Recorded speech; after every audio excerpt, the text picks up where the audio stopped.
welcome back to my channel. I'm Victoria. So happy that you guys are here with me today. And my first time viewers who are joining me for the very first time, welcome guys, it's Thanksgiving time, and today I will be showing you how I brine my turkey.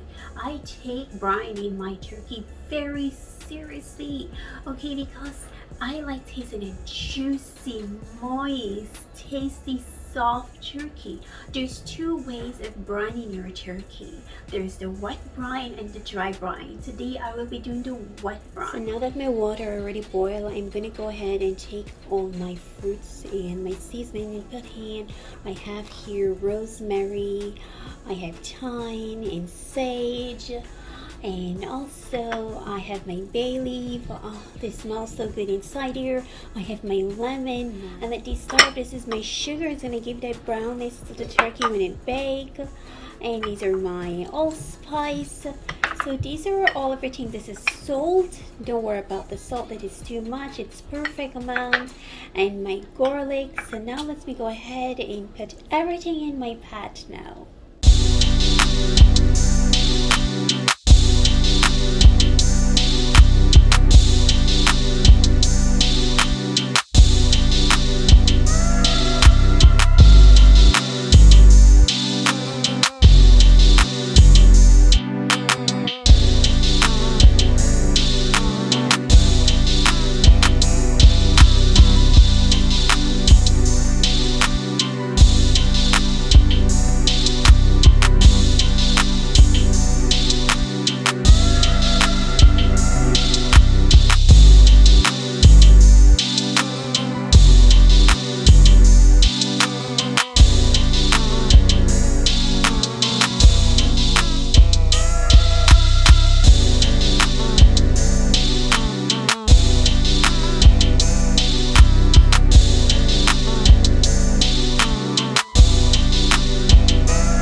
a lot of turkey. So I'll be making some turkey soup in the future.